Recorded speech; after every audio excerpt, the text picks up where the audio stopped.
అటు ఇటుగా 60 అనుకుంటే 100 కోట్లకు చేరిందా స్కామ్. లోతుగా తవ్వితే ఆ ఫిగర్ డబుల్ అయ్యేలా ఉంది. ఎవరిని వదలొద్దని స్వయానా సీఎంఏ ఫాలో అప్ చేస్తుంటే కమర్షియల్ ట్యాక్స్ స్కామ్ లో వాటాలు పంచుకున్న వారి గుండెల్లో రైళ్లు పరిగెత్తుతున్నాయి.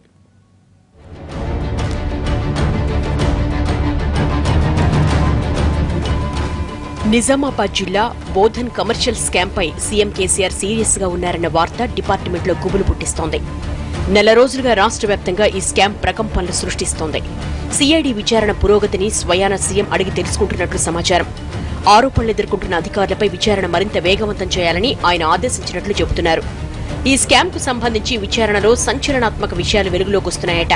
ఇంత పెద్ద స్కామ్ జరిగితే ఏం చేస్తున్నారని ఆ శాఖ ఉన్నతాధికారులకు సీఎం క్లాస్ తీసుకున్నట్లుగా సమాచారం. కమర్షియల్ ట్యాక్స్ స్కామ్ లో బయటపడని తిమింగలాలు ఎన్నో ఉన్నాయంటున్నారు. 5 ఏళ్లుగా అన్ని దొంగలెక్కలు, నకిలీ ఆడిటింగ్ లేనట. ప్రభుత్వానికి వ్యాట్ రూపంలో రావాల్సిన కోట్ల రూపాయల్ని బినామీ ఖాతాలకు మళ్లించారు.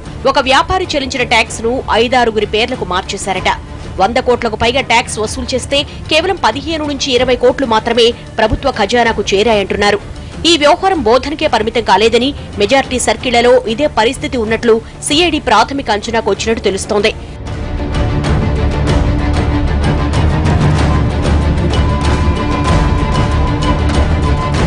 మొదట కమర్షియల్ ట్యాక్స్ స్కామ్ లో 60 కోట్ల వరకు అక్రమాలు జరిగాయని గుర్తించిన సిఐడి ఆ మొత్తం 100 కోట్ల పైమాటేనని గుర్తించినట్లు సమాచారం.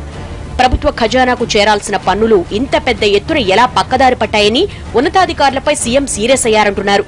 ఇక నుంచి ప్రతి సర్కిల్ కార్యాలయ పరిధిలో ఆడిటింగ్ ను తప్పనిసరిగా పర్యవేక్షించాలని, ఎన్ఫోర్స్మెంట్ నిఘాను మరింత పెంచాలని సీఎం ఆదేశించారని సమాచారం. మరింత లోతుగా విచారించాలని, అవసరమైతే మరిన్ని బృందాల్ని రంగంలోకి దించాలని ఆదేశించడంతో మిగిలిన లోపాలు కూడా బయటపడతాయని కొందరు అధికారులు వణికిపోతున్నారట. బోధన్ స్కామ్ లో పాలు పంచుకుంటున్న సీటీఓలు, ఏసీటీఓలు, డీసీటీఓలు, సూపరింటెండెంట్లు, జాయింట్ కమిషనర్లపై విచారణకు ప్రభుత్వం గ్రీన్ సిగ్నల్ ఇచ్చింది. ఈ స్కామ్ లో ఆరోపణలు ఎదుర్కొంటున్న 18 మంది అధికారుల పాత్రపై సిఐడి ఆరా తీయనున్నట్లు సమాచారం.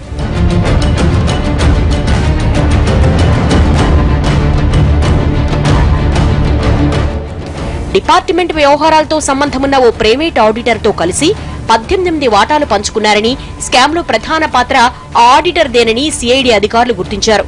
ఆయన ప్రమేయం లేకుండా ఆ సర్కిల్లో ట్యాక్స్ చెల్లింపులు జరగవట. ఆయన లాబింగ్ తో శాఖలో బదిలీలు కూడా జరిగేవంటున్నారు. నిజామాబాద్ డివిజన్ లో నెట్వర్క్ ఏర్పాటు చేసుకుని నకిలీ ట్రెజరీ చలాన్లతో ట్యాక్స్ చెల్లించినట్లు, అధికారుల యూజర్ ఐడి, పాస్వర్డ్లతో ఆడిటరే డేటా అప్లోడ్ చేసేవాడని సిఐడి అధికారులు గుర్తించారు. 5 ఏళ్లుగా ఆయన తోడ్పాటుతోనే దొంగ ఆడిటింగ్లు చేయించారని, వాటికి సంబంధించిన ఫైల్ను కూడా మాయం చేశారని విశ్వసనీయ సమాచారం. ఉన్నతాధికారులకు తెలిసే ఈ అక్రమాలు జరిగాయన్న అనుమానాలు వ్యక్తమవుతూ ఉండడంతో ఎంక్వైరీలో ఇంకెన్ని నిజాలు బయటకొస్తాయోనన్న చర్చ జరుగుతోంది.